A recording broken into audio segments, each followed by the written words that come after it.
द्रौपदी मुर्मू का सफ़र क्लर्क से हिंदुस्तान की सदर तक।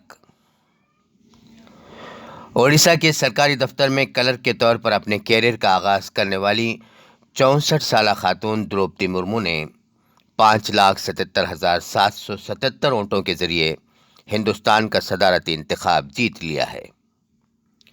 उन्हें हिंदुस्तान की सदर बनने वाली पहली कबायली खातून का एजाज़ भी हासिल है।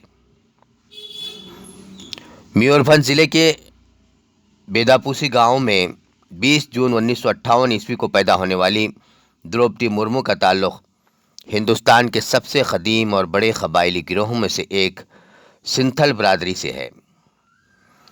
भुवनेश्वर के रामदेवी मेवियंस कॉलेज से बीए की तालीम हासिल करने के बाद द्रौपदी मुर्मू ने ओडिशा के सरकारी दफ्तर में बहैसियत क्लर्क से अपने कैरियर का आगाज़ किया। सन 1979 ईस्वी था 1983 ईस्वी स्टेट इरिगेशन और इलेक्ट्रिसिटी डिपार्टमेंट में जूनियर असिस्टेंट के तौर पर खिदमत अंजाम दी। 1994 ईस्वी से 1997 ईस्वी के दौरान उन्होंने रायरिंगपुर में सरकारी Aurobindo integral education and research centre में बहैसियत उस्ताद काम किया। पहली बार 1997 ईस्वी में रायरिंगपुर में बल्दी इंतखाब में हिस्सा लिया और काउंसलर मुंतखब हुई। यहीं से उनके सियासी कैरियर का आगाज़ हुआ। बीजेपी के टिकट पर 2 बार रुकने असम्बली भी चुनी गईं। बीजू जनता दल की नवीन पटनायक हुकूमत में सन 2000 से 2004 ईस्वी तक वो वज़ीर भी रहीं। द्रौपदी मुर्मू भरपूर सियासी और इंतज़ामी तजर्बे के साथ रियासती बीजेपी में सरगर्म थीं।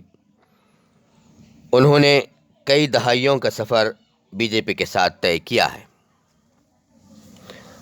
सन 2017 ईस्वी में उस वक्त वो ख़बरों में आईं जब बीजेपी सदारती इंतखाब के लिए नामों पर गौर कर रही थी।